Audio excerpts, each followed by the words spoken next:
Let me start by saying this. If you ever find a room in your house that wasn't in the blueprints, don't open it. I know curiosity's a hell of a thing, but trust me, some doors shouldn't be opened. I found that out the hard way. I moved into this old fixer-upper about 2 months ago. It was a steel, 4 bedrooms, massive backyard, wraparound porch. One of those old Victorian types with creaky floors and that faint scent of time. The kind of place that has personality.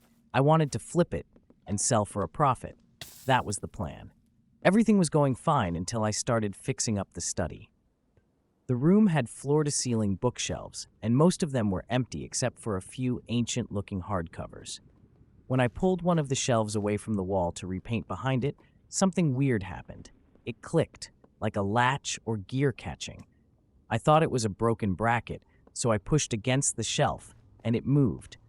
Pivoted, actually, like it was on a hinge. Behind it was a door. A plain, narrow wooden door with a brass knob right in the wall. No light seeped from underneath. It wasn't on the house's floor plan either. I double-checked. Of course I opened it, because I'm an idiot. Behind the door was a spiral staircase going down. It wasn't part of the basement layout. The walls were stone, and the air felt old, musty, like it hadn't been disturbed in decades. I told myself I was just exploring my property, but I brought a flashlight and a crowbar just in case. The staircase was longer than it should have been. Like, much longer. I live in a 2-story house with a shallow basement. This thing spiraled down at least 4 floors. Eventually, I stepped into a narrow hallway made entirely of stone. The air was wrong, heavy, almost oily. The flashlight kept flickering, and every few steps the walls looked off. Like they weren't quite straight, like they shifted when I wasn't looking. The hall ended in a small wooden door. It was carved really intricately with symbols I didn't recognize. I should have turned back, but I didn't.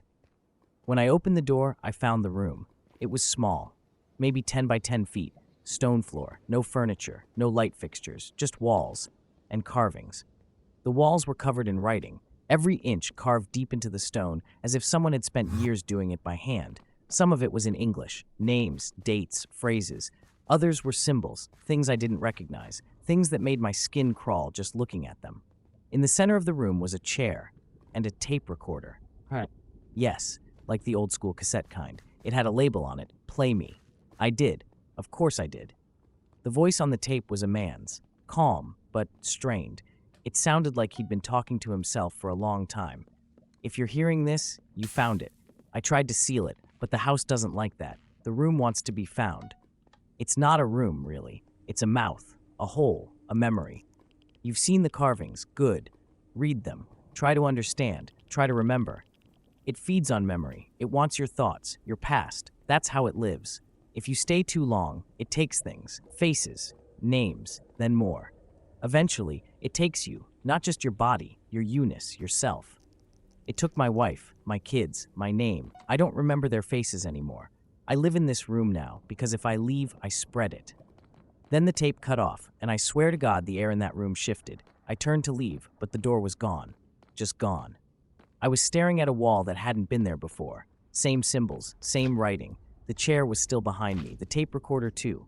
My flashlight flickered again, then died. I panicked, slammed the wall, tried to find the door. Nothing, only cold, solid stone. That's when I heard it, a whisper. Not from the hallway, from inside the room. It wasn't in any language I knew, but I understood it. Stay. I ran to the center of the room and started screaming. I didn't care who heard, but the air was thick, like it was swallowing my voice. The whispering got louder. And then the wall opened. Not the one I came through, a different one. Same hallway, same oil-slicked air. I didn't question it. I ran. I don't remember climbing the stairs. Just remember bursting back into the study, the bookshelf swinging shut behind me like it had a mind of its own. I tore it down the next day, covered the wall in concrete, pretended it never happened. But now things are missing. It started small. I forgot my neighbor's name, someone I'd chatted with every week. Then I blanked on my own phone number. Yesterday I forgot where I grew up. And today, I found a new carving on the inside of my bedroom closet. It wasn't there before. It just said, "You left the door open." Edit. I tried to record the voice from the tape again, tried to prove it, but when I played it back, it was just static. But I remember what he said. I remember, wait, what was this post about again? There was something behind a wall. Never mind. Sorry for wasting your time. Update, 3 days later, so I wasn't going to post again. Mostly because, well, things have gotten weird. Even writing this is hard. Words slip away when I try to think too hard about that room. But I have to try. If I disappear, someone needs to know what happened. Let me explain. I thought it was just memory loss at first. Natural stress, trauma maybe, but it's not. It's specific memories. Gone. Cleaned out like someone wiped the hard drive. I have a calendar on my fridge. I've always used it. Deadlines, bills, birthdays. This morning I stared at it and realized I didn't recognize a single name on it. Not even my own. Worse, some of the names on that calendar are scratched out. I didn't do it. I wouldn't have. And I found something else. Behind the concrete I poured over the wall in the study, there's scratching. I heard it last night, faint, scraping, like fingernails on stone. I went in with a hammer and cracked open a corner of it. There was a fingernail embedded in the concrete, just one, fresh. I haven't touched it since. I don't know how to explain this, but I don't think that room is just in the house. I think it's underneath everything. Not physically. I mean, underneath me, under my mind, under my thoughts. It's leaking into the rest of the house now. I sleepwalked last night, woke up in the hallway, hand bleeding, writing on the wall in blood. It said, "We built a room to forget." I don't remember writing it. I called my brother. I needed someone to talk to, someone who could tell me I'm not crazy. He answered, but when I said my name, he paused. "Who is this?" "Jason. It's me." Silence. "I don't have a brother." He hung up. I checked Facebook, Instagram, LinkedIn.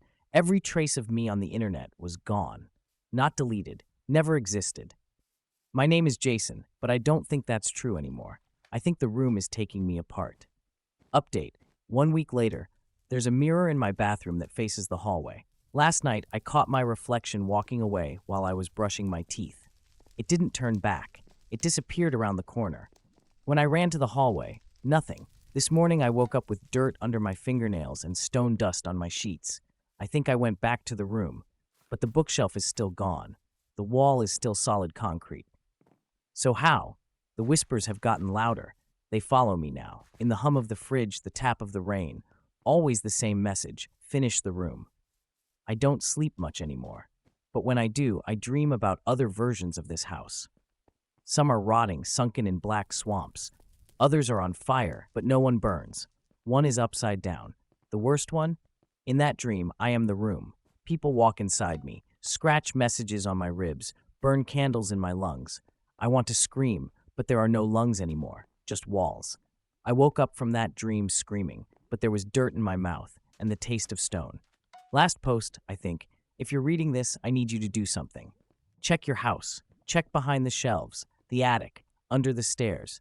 You'll feel it, like a draft that doesn't make sense, or a shiver in the back of your mind when you walk past a wall. If you hear whispering, don't answer.